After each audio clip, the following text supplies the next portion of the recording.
The following is a production of DallasCowboys.com and the Dallas Cowboys Football Club. How about them Cowboys? Go Cowboys! This is Mick Shots. Streaming live on DallasCowboys.com and the official Dallas Cowboys app. Now, here are Bill Jones, Everson Walls, and Mickey Spagnola. And here we are, back inside the SWBC podcast studio at Ford Center at the Star in Frisco for another week of podcasting. This is Mick Shots. Bill Jones with Mickey Spagnola. Everson Walls is away today and tomorrow. I think probably getting sized up for his Hall of Fame bust. He's AWOL. He is. AWOLs. Yeah, Everson AWOLs for the next couple of days. But Mickey is here to bring us up to speed on all that is going on after a bye weekend. And Mickey, what I would say was the worst weekend of football I have seen in quite a while. Number one. Are you starting with college or what? Number one, because the Cowboys weren't playing. Okay. It's always worse when the Cowboys aren't playing. Number two, there were some mismatches on Sunday. It was a Sunday full of mismatches. Mm-hmm. As a matter of fact, the guys on the Fan asked me on Friday, they said, just pick a game, and we want you to pick a winner and a score. So I start looking at the matchups, and I'm going, golly, there's nothing really, gripping. And I guess I passed over the Tennessee-Kansas City game, right? Mm-hmm. I was like, Tennessee. Surprise, surprise, right? So I picked the Saints going up against Seattle as the game of the week, right? And that's tonight. Okay. I don't remember that one yesterday. That's tonight. So that was like I thought was going to be the best matchup of the weekend. And boy, when you look at what took place, there were 12 games. I think 7 of the winners scored at least 30 points, which is instructive that you better be scoring points in this league if you want to win games. And the other thing is you better have good quarterback play, because if you don't, you got no shot. And we got quarterbacks falling left and right in the league now over the last couple of weeks, which affects things. Baker Mayfield. Last week, yep. When he kept saying he was going to play, even though it was his left shoulder with a torn labrum, you can't play with that. No. That needs surgery at some point. And he's been playing hurt for a little bit, I think. And then Mahomes gets beat up pretty good yesterday by Tennessee. That was a tough hit he took. Yeah, it was like a full body blow to the head. Which, by the way, as you look ahead on this Cowboys schedule in the month of November, where Minnesota Sunday night, Denver, Atlanta, and then Kansas City. Kansas City doesn't quite look like the same team that we expected when this season started. Well, I mean, if you look at the rest of the schedule, and who knows what happens tonight with New Orleans at Seattle, the Saints are 3-2. And the Saints are the week after Thanksgiving. Right, but the rest of the teams they got to play right now, Arizona has a winning record, and what are the Raiders? And the Raiders are at 5-2. Okay. Rich Bisaccia 2-0 as a head coach, right? And that's it. That's it for this point. All they needed to do is get rid of Gruden, and they turned their season around. And so that's what they have. There's a couple 500 teams. Minnesota is right now 500. But, going into tonight, it was Saints 3-2, and then the two teams that I just mentioned. And that's it as winning records. And to think that, we're 7 weeks into the season, and they've got a 3.5 game lead on every team in the NFC East. They got to kind of look where like where they are, but you got to keep playing, right? They don't give you a trophy after week 7. That's right, and But I think you look at the NFC East, and especially with Washington losing its quarterback early in the season, it's not a surprise that the other teams in the NFC East are where they are. No, not at all. I thought the Giants would be better but they played the game yesterday without their 3 top receivers and running back, right? The one position that they shored up in the offseason, getting first-round draft pick on a wide receiver, acquired a couple in free agency, and they've been hurt by injuries at the wide receiver position more than any position. So, it's just, and like you mentioned, Kirk Cousins, good quarterback coming up with Minnesota. But after that, I guess Ryan had a little bit of a comeback this week. Played well. Denver, they don't know who their quarterback is. Well, Bridgewater would be the guy. I know. But, yeah. And they ended up yanking him the other day and bringing in Drew Lock, who they should have started in the first place. Because he went to Missouri. That's right. And now with Mahomes hurt, right? Mm-hmm. And New Orleans would, who knows what you're going to get week to week with Jameis Winston. So now you got to go to the Raiders. Okay, Derek Carr is playing well. Mm-hmm. Then they got to go through the NFC East. None of those quarterbacks at this point scare you. And then you got to get to Arizona. Right, Kyler January Murray. 2nd. Yeah. Yeah. So and you hope that things are, and that's the second to last week of the regular season, and you would hope the division is wrapped up by then, and you're playing for a first round seeding, right? Yeah, that's right. And that's what somebody brought up to me today.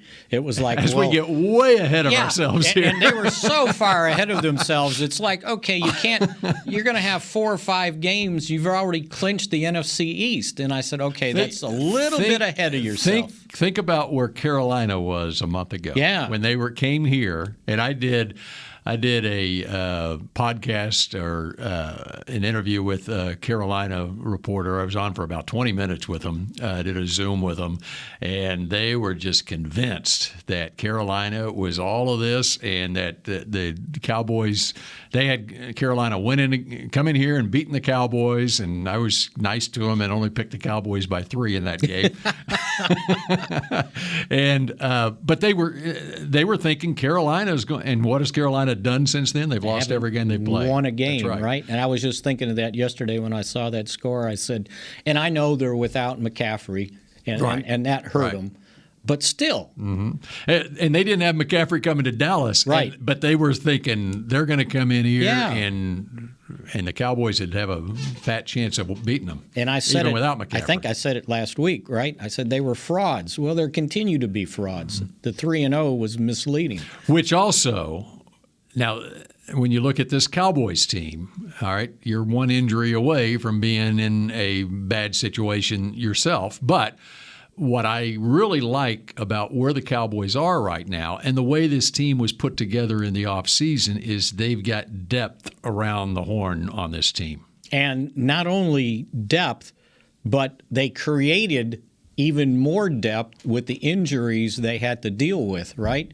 Because some of these guys are going to start coming back. And just, I'm not sure when DeMarcus Lawrence is back, but had he not been hurt, you wouldn't have heard of Golston and probably very little of Basham, right?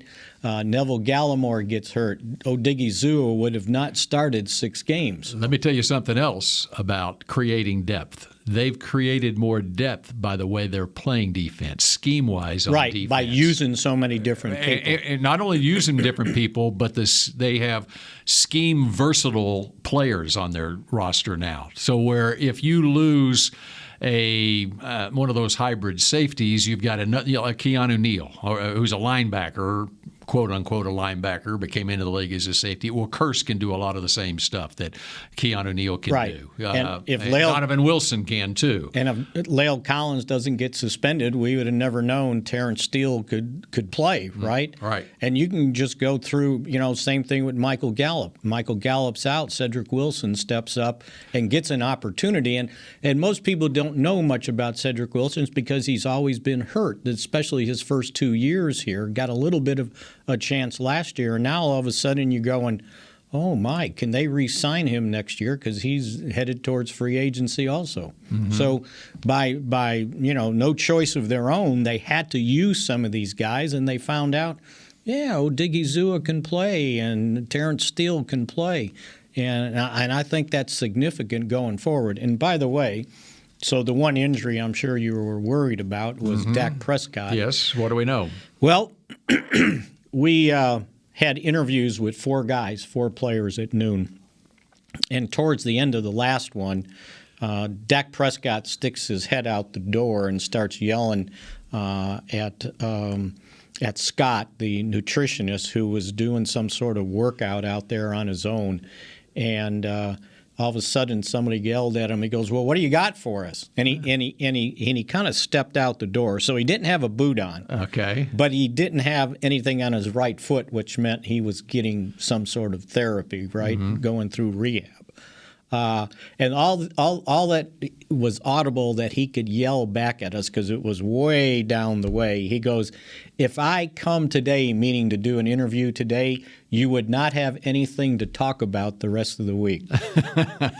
That's like, oh, he's so cute. So that's my update on Dak. So what is happening with the team today?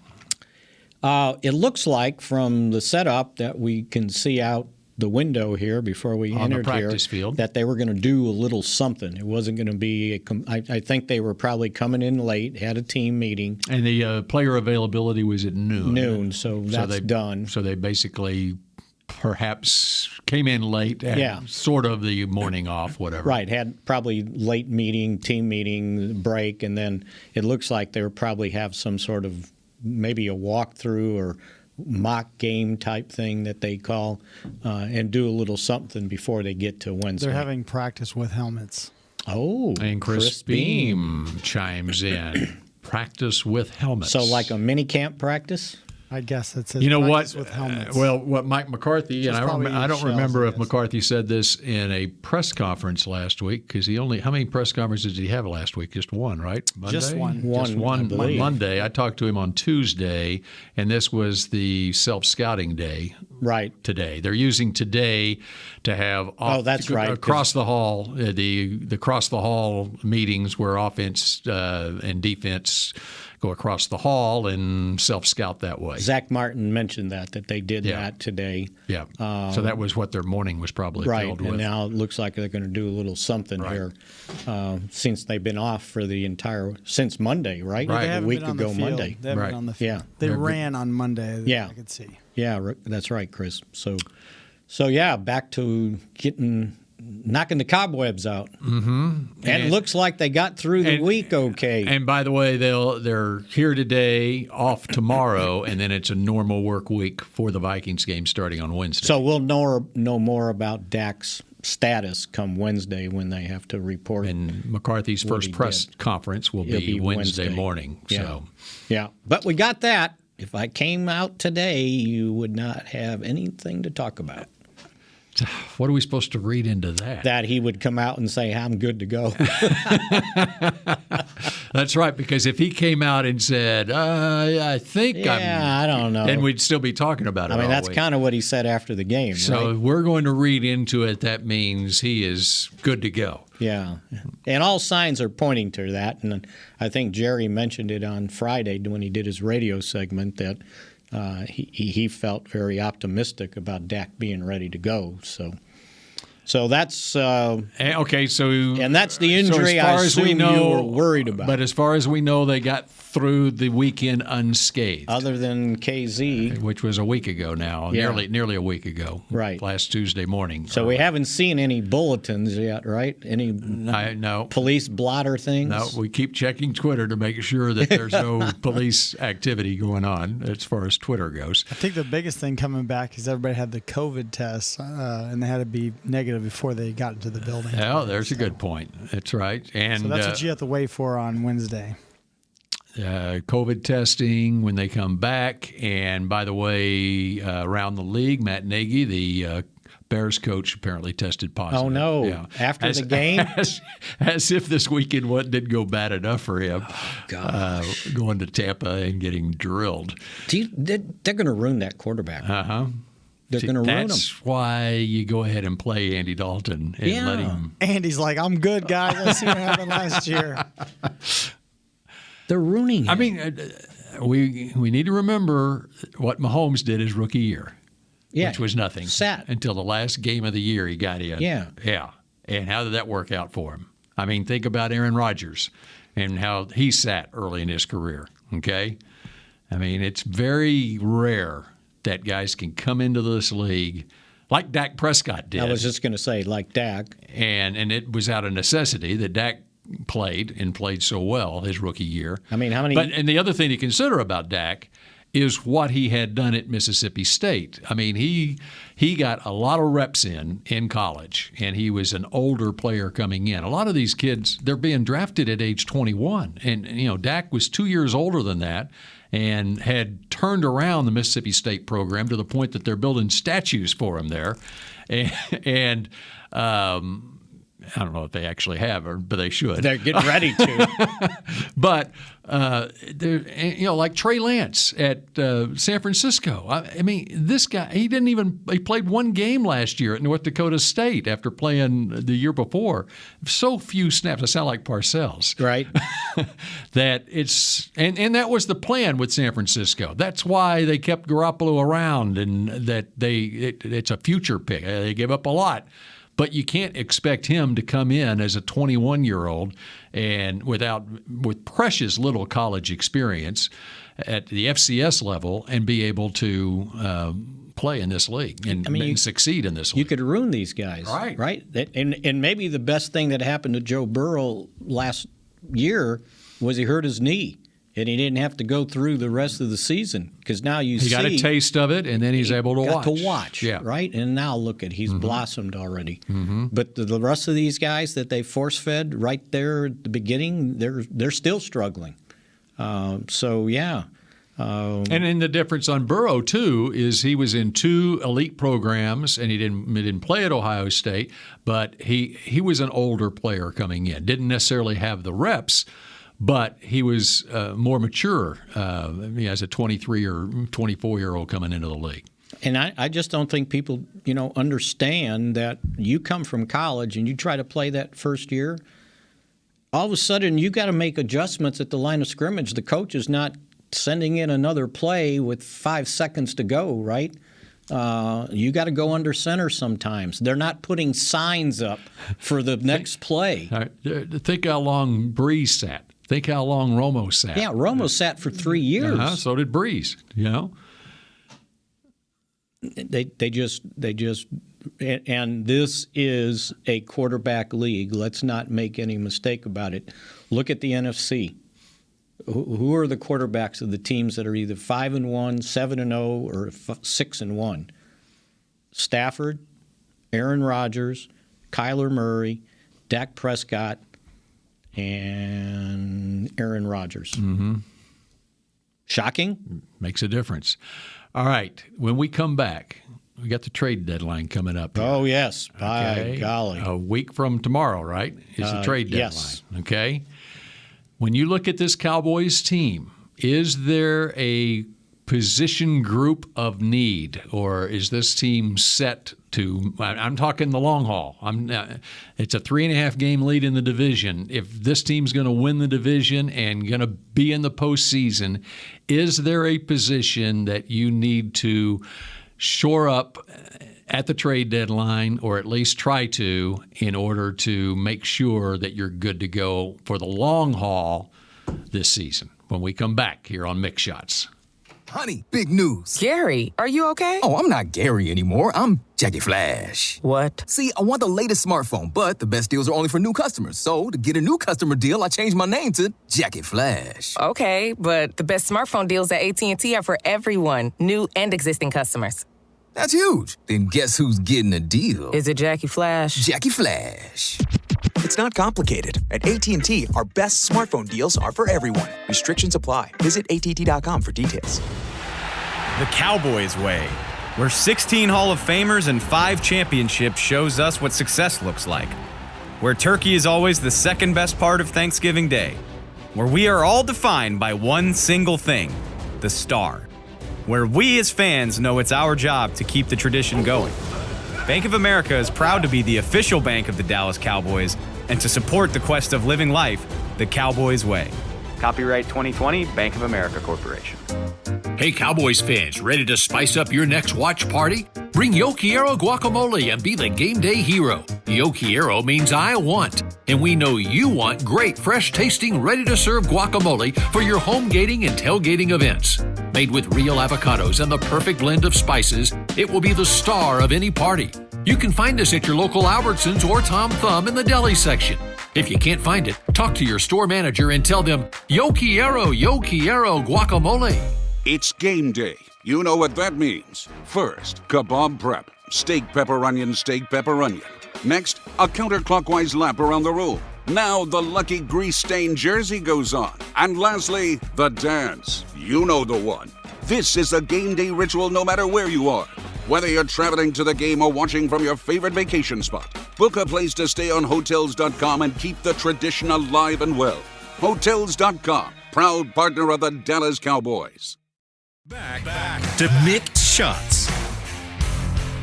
Head to AT&T Stadium on Saturday, November 6th to experience Rally Day presented by SeatGeek. Take a tour of the stadium, play games, get autographs from the Dallas Cowboy cheerleaders, and more. Visit attstadium.com/rallydays for tickets and more information. All right, we continue here on Mixed Shots. It's not an off day for the Cowboys. They are back to work. The players are after a week off and on the practice field as we speak with helmets on, ready to get back at it. Can you see them behind the wall? I can't. I'm just assuming. Okay. Since Chris Beebe told us they have helmets on, maybe he saw the itinerary though. I saw the jugs gun machine all set up for the guys to come and catch passes. So I assumed, they're going to practice. They're going to do something. And by the way, in mid 80 degree weather out there. I think summer's going to just continue on here. All right. So my question before the break is, with the trade deadline fast approaching next Tuesday, is there a position of need that the Cowboys should explore, at least talk about with some teams to try to shore up just in case they have an injury at a certain position?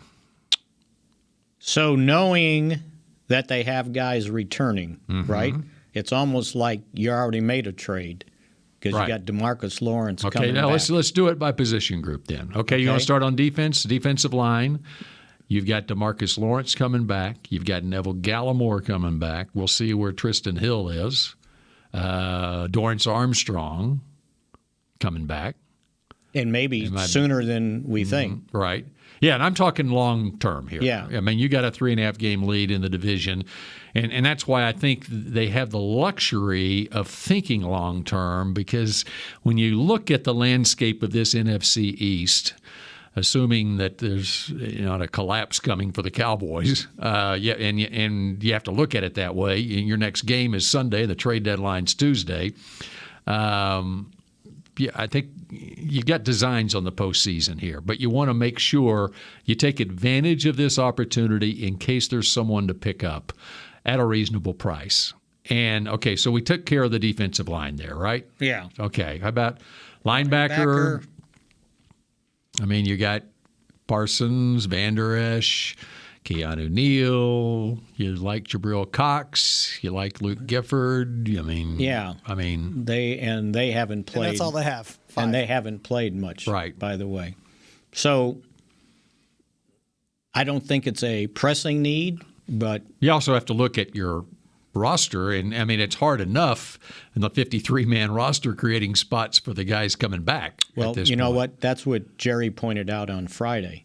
It was which is one of the reasons Jalen Smith was let go. Right, because they got to let guys go to get guys back, and I think Jerry's point was we're going to have enough trouble getting guys back on the roster that have been out, let alone trading for somebody and creating another spot. And you get through Sunday's game, hopefully without a major injury, and that could Sunday night you could be sitting there going, okay, we need to shore up linebacker or whatever, Right. All right. How about in the secondary? Secondary. I mean, you're getting Kelvin Joseph back. We'll see how much he will contribute as a rookie. That doesn't give me a lot of confidence that he's going to come in and help. But where you are right now at corner, you love obviously what Trayvon's doing, Anthony Brown, and you get Jordan Lewis in the slot. You got the depth with Kennedy.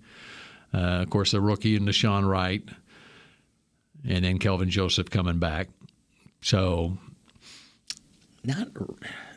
Look, it would have to be a sweetheart deal on the defensive side.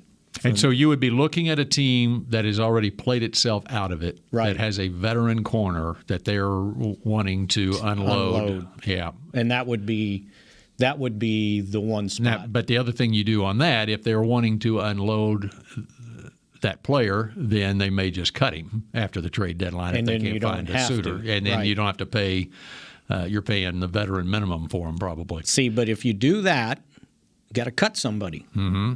Who do you want to take a chance of losing?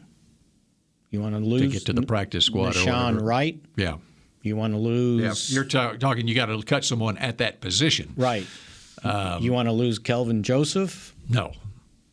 Not in the second round draft. So that's the hard part. Safety. Well, we're going to assume Do we assume KZ is good to go? The NFL is not going to intercede? We're going to assume that for now. Now, they may have knowledge that we don't have. Right. Curse is playing awfully well. Right. Probably more snaps than anybody on defense. No. And second leading tackler to Anthony Brown, by the way. Donovan Wilson, Malik Hooker. Yeah, Hooker's been okay. But nobody, I mean, it's not like, oh, gosh, we got to do this. You're in better shape at the safety position than you have been. Right. Okay. So let's switch over to offense. Wide receiver, you're getting Gallup back, and you feel pretty good about the wide receiving core. Right. Okay. Tight end, you're getting even Sean McEwen back. McEwen looks like he's getting close. Right, as a depth piece. Okay. And offensive line. La'el Collins comes back this week. He's on the roster now, by the way. So he's back. You found out Steele can play. You found out that Connor McGovern can play and do different things for you.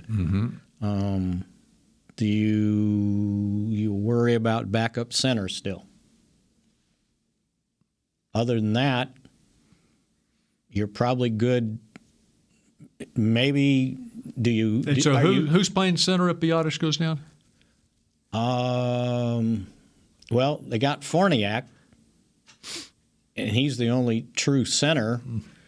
You know, they keep working McGovern and Connor Williams there. I don't know if that gives you any significant backup. So that's kind of a semi-weak spot right there. Yeah. And then is some sort of veteran quarterback going to fall in your lap to be a backup? Wait, we haven't got there yet. Oh, we haven't. We're going to running back. Oh, running back. I'm good at running back. Okay. I'm good with McGovern being the fullback. And You're good. And you still have Ralston on the practice squad, okay, right? but at running back, Zeke and Pollard and Clement. And Clement. And then, okay, and so that brings us to quarterback. Right. And so how do you feel if the quarterback – if there was a veteran quarterback that is – there's just a roundabout way to get back to get to my point. We had to go through the whole – why didn't we just start there and just say, okay, the rest of it's fine? There's a reason I saved the quarterback for last.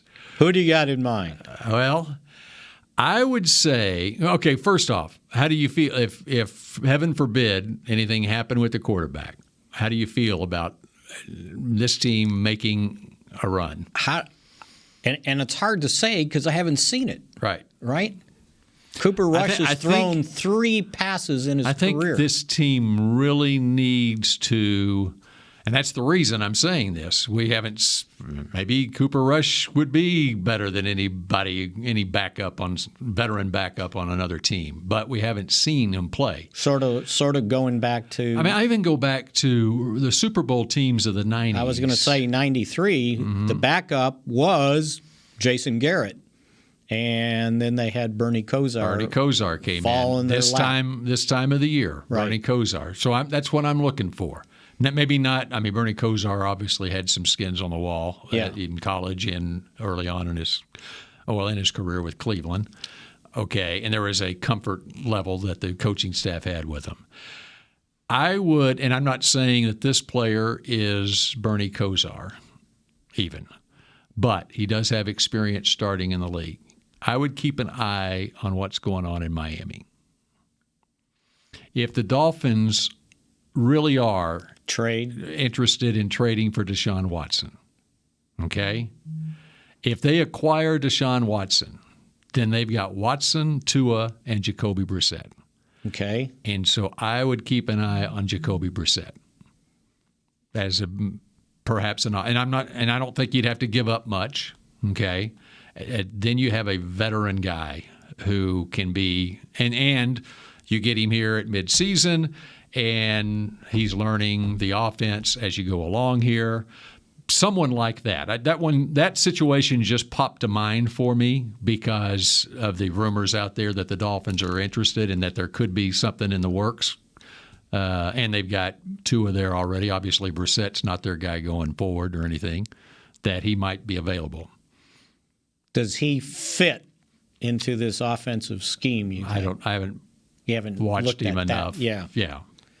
But I'm just looking at But he has some experience. Yeah, a veteran guy, and just throwing it out there. Why don't the Bears just do the Cowboys a favor? There is some product knowledge too, the other side of the ball. But he started his college career at Florida and wound up at North Carolina State. And Dan Quinn would have been at Florida. Was the defensive coordinator there when Brissett was at Florida. But anyway, I just throw that out, or go around just as a project for anyone out there. Go look at rosters, and I haven't done the drill yet. That's just the first one that popped to mind for me. Go look at rosters and see if there's a veteran quarterback on another team that you would like to have in case of a need here. Andy Dalton. And well, there you go. There's another one. The Bears just say we're done. But you're not taking on that contract. But unfortunately, it's guaranteed. Yeah. You're not. You don't. It's, and I haven't looked at Brissett's contract, but I assume it's not that bad. Right. Or at least if they cut him. Mm-hmm. I mean, if I'm trading, I'm not trading for anything more than a sixth round pick. Mm-hmm. But it's just an idea. It's what NFL front offices have to go through right now. That's the thinking that's going on, not only here but for the Rams. I mean, any team that is starting the season 5-1 right now, they got to be looking at that because most teams don't have a high quality backup to begin with. Not saying Brissett is even a high quality, but at least he's played games. I mean, like, I'm going to ask you questions I don't know the answer to. Mm-hmm. Like, who's the backup in Green Bay? Well, their first-round draft pick. Right. Who hasn't played a lick. Right. Who's the backup? Now, but you would think that they feel good enough about him that if Rodgers went down, it's Love's game. And in Arizona, they signed Colt McCoy. Right. Yep. And that's the kind of guy you would be looking at. The Chargers have Chase Daniel. Right. Okay. Who do the Rams even have as their backup? It's on the tip of my tongue. It's nobody of note. All right. I've got it right here. Okay. It is nobody of note. John Wolford. Yes. Who actually got into the game the other day because they played the Jets. Anyway. And the backup in... So they might be interested. Tampa Bay is it Glenn? Not Mike Glennon. We're back with more Mix Shots with answers to We're these doing our questions research, and more 'cause Bill- in just a second. But more. At Smoothie King, we are blending goodness to fuel your greatness. Every blend is crafted to help you achieve your health and fitness goals. Smoothie King uses only whole fruits and organic veggies. You'll never find sugary syrups or artificial flavors, colors, or preservatives. And unlike some other smoothie places, there are 0 grams of added sugar in many of our blends. Smoothie King is proud to be the official smoothie of the Dallas Cowboys. Place your order in the app or online for pickup or delivery. Smoothie King, rule the day. Hey, Cowboys fans, ready to spice up your next watch party? Bring Yo Quiero guacamole and be the game day hero. Yo Quiero means I want, and we know you want great, fresh-tasting, ready-to-serve guacamole for your home gating and tailgating events. Made with real avocados and the perfect blend of spices, it will be the star of any party. You can find us at your local Albertsons or Tom Thumb in the deli section. If you can't find it, talk to your store manager and tell them, Yo Quiero guacamole. The Cowboys way, where 16 Hall of Famers and 5 championships shows us what success looks like. Where turkey is always the second best part of Thanksgiving Day. Where we are all defined by one single thing, the star. Where we as fans know it's our job to keep the tradition going. Bank of America is proud to be the official bank of the Dallas Cowboys and to support the quest of living life the Cowboys way. Copyright 2020, Bank of America Corporation. Hi, I'm Clint Tillison with United Ag and Turf. Before you can park yourself in front of the game, park yourself in a John Deere and power through your chores. Our Land Run package is a 1025R, 25 horsepower tractor with a loader, rotary cutter, and a box blade for $229 a month. And the price you see is the price you'll pay, no surprises. So don't miss another kickoff. Visit UnitedAgAndTurf.com. Offer ends February 1st, 2021. Restrictions apply. See dealer for details. Now let's get to work. Back to Mixed Shots. Be the first to receive new offers, event info, and more when you sign up to receive text messages from the team. Text Cowboys to NFL DAL. That's 635-325 to receive 10% off your next Pro Shop order. Message frequency may vary. Message and data rates may apply. And Blaine Gabbert is the backup quarterback at Tampa Bay. And how a Missouri grad does not know that off the tip of your tongue is beyond me. Lost track of that him. one's on you. Lost track of him. All right. What else do you have on that legal pad there? Oh, this is old stuff from last week when we were talking about the I wrote about it on Friday on DallasCowboys.com. The unexpecteds, the guys that came up and had to fill in and probably did stuff we didn't expect. Guys like who tops your list there? Jaron Kearse. Yep. I thought when he came here he was no more than a special teams guy and hadn't started that many games. Which is pretty much what he was throughout his career. Although when he was with Detroit, he ended up starting 7 of 11 games. That's right? Detroit. Cedric Wilson, we've never got to see him this much in a prominent role as the third wide receiver. Terrence Steele would probably be near the top of the list, right? I don't think we gave him a fighting chance after what we saw last year. And then not Trayvon Diggs playing well, but Trayvon Diggs with 7 interceptions playing at in this level. 6 games is totally unexpected. And I ruled out Dak coming back. I think we thought he was good to go. I think we thought Zeke was a different guy. Gregory, I think we expected it.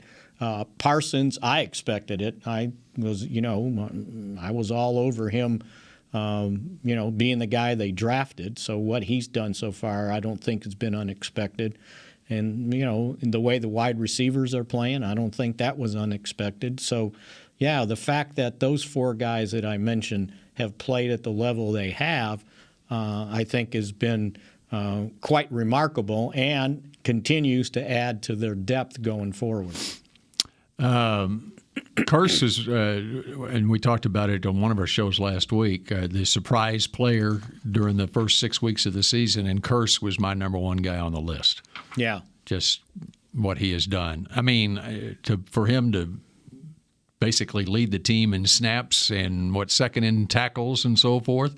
But it's an eye for the potential of a guy, right? You know, especially when he's in his fifth, sixth year in the league. He came in. He mentioned it. He was one of the guys that did the interviews today, and he said, you know, he and Anthony Brown came in at the same time, and they're, you know, kind of buds and talk. And he talked about playing the big nickel, and he mentioned that when he was in college, the coaches wanted to move him to linebacker, and he didn't want any part of it. You know, he didn't think he needed to be taking on the 320-pound offensive lineman, and he wanted to stay at safety. And then he said that probably in Detroit they started using him a little bit more in this big nickel situation, and it's kind of a new. The NFL coaches have created a new spot to help with. Think of who was the coach. Who was the coach with the Lions last year? Matt Patricia. Matt Patricia from the Patriots. Right. And it's the same thing what Everson's talked about with Belichick, going back to his days with Belichick in the Super Bowl against Buffalo with 6 DBs on the field. That was 30 years ago. And we've seen it with the Patriots and we've seen other teams. Todd Bowles has done it starting with his time with the Cardinals, where they had a first-round draft pick who was a safety out of Washington, Deion Buchanan, who they drafted him with an eye that he's a big linebacker or a smaller linebacker, right, but a guy with speed. And there have been other big Clemson safeties like Isaiah Simmons, who's now with the Cardinals, who is a linebacker in the NFL. But more and more teams now over the last several years have gone to that, to where it has created a whole another niche for Jaron Kearse type players, and maybe big, rangy safeties who can tackle and play down in the box. And maybe this big nickel thing will have a rebound effect to. The first guy we saw doing it here was Darren Woodson. They didn't call it a big nickel, right? Because back then it was a dime, and basically they would put an extra corner or in each slot. But then when he got here, it was like, oh, we're going to move our safety up there because not only can he cover, he can play the run like a linebacker, which he kind of was at Arizona State, a hybrid linebacker, right? Now, he was the ultimate. Right? He can cover Jerry Rice in the slot. Right. I mean, we're talking about a guy with, whatever he had, 4.3 speed. Right. And that's if you've got a safety with that kind of speed. Now, Kearse does not have that kind of speed. But he has the size to kind of deal with the tight ends, right? Tight ends, and Keanu Neal's the same type. Right. And Joe Witt said that last week about Kearse. He can come in and eliminate the tight end just because of his size and his ability to cover. But, yeah, I think that, and there's another guy. You signed him to a 1-year prove-it deal. Well, he's kind of proving it, You got any chance to keep him? Or is he, he going to be on, and all those safeties, they're all in the same boat, basically. It also gets back to the scouting department and the coaches working hand in hand with each other. Okay, the scouting department does a great job, led by Will McClay, of knowing what's available out there and having the resources to know, even on a guy who's in his 6th year in the league, and how and keeping open-minded about the possibilities for a guy like Jaron Kearse coming in here. But it's also, I think what gets lost a lot is the communication abilities of a coach, like a defensive coordinator like Dan Quinn. He's got a great ability to communicate exactly what he wants to a scouting department, and they can then go, so, okay, here's a handful of guys. Who do you like, And it just speaks to coaching staff and front office staff working hand in hand and being on the same page. And I think I've heard this a couple of times from Mike McCarthy, the relationship he has developed with Will McClay. They're pretty tight. And so when you got a head coach, and you're kind of personnel guy, day-to-day personnel guy, with a good relationship, then, the communication lines are open. And what's that relationship built on? It's trust. And Will McClay and the scouting staff, they've got a track record of success here, whether it's the college draft or in free agency. Yeah, last year they missed on guys in free agency, but that's because they went with the veteran guys who were injury prone or were done in the case of Dontari Poe. Two TOO veterans. Right. Too old. Right. Yeah. And you got to be careful. And that's why one of the things that people bring up to me, do you want to bring this guy in or that guy? I said, you cannot keep getting older. Mm-hmm. You know, it was the same thing with Sherman, when he cornerback. You know, it's like, do you want to keep getting older? And sure enough, he gets hurt. But they even though there was a reason that KZ and Neal were available because they had injuries in their past, they were still in the sweet spot of their careers if they are back from their injuries. And Neal had already proven that he was back last year in Atlanta. Yeah, and they were not 30 years old. Mm-hmm. They were in their mid to late 20s. That's what I mean. They were like right in their start of their second contract, and as it turned out, because of the injuries, it wasn't high dollar contracts for either one. Yeah, no, absolutely. So, they've done a nice job, and Kearse has been a big part of what they've done defensively. Now, they're not out of the woods defensively. They still got to play better. They still got to eliminate the big plays that they've been giving up, you know, and I don't remember if I mentioned this last year, but what stood out to me when I looked up the yards receiving, that we look at this Cowboy offense throwing the ball awfully well, right? I think they ended up being there was a number one offense, number two rushing offense. I think they were 3-4 in the passing game, so they're pretty good, right? Opponents have passed for 32 more yards on the Cowboys than the Cowboys have passed on the opponents, which is shocking, right? So that tells you. How much was that Jalen Hurts? He passed. The 70. Some of that can be. Now I agree with you, right, that it needs to be shored up, but some of that can be misleading on the passing yards because teams are playing from so far behind that they're throwing on every down in the second half of games. But they're still giving up too many big plays. Right.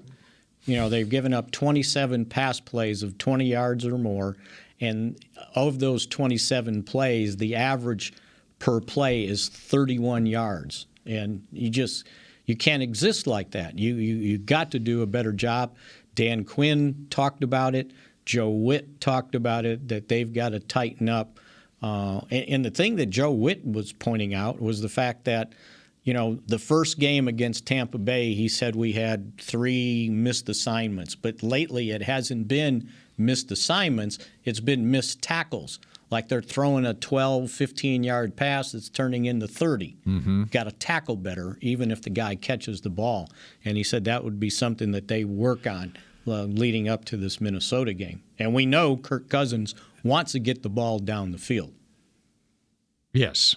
He's always wanted to. He's not playing horizontally, right? That's right. He wants to go down the field. All right, I think that does it for this edition of Mick Shots. I figured we had at least 5 minutes left. Well, here's something that I want you to come back tomorrow. Oh, not another homework assignment. No, it's just you have to ward off overconfidence, Mickey. Ward off overconfidence. You have to, I'm pretty good at that. Don't be looking at the standings, okay? Right. All right. And just remember, seeding in this playoff system is going to be very important. Yeah. How has the postseason changed this year? Well, I think there's only one bye. One bye. Yeah, and that's going to be played for right to the last week, I bet. Or the second to the last week. Or at least. Against the Arizona Cardinals. Exactly. You got something to do about it, right? That's a long way down the road. All right, but a short time down the road is the next edition of Mick Shots, which will be Tuesday at 1:30, and we will see you then. This has been a production of DallasCowboys.com and the Dallas Cowboys Football Club. How about this, Cowboys? Yeah!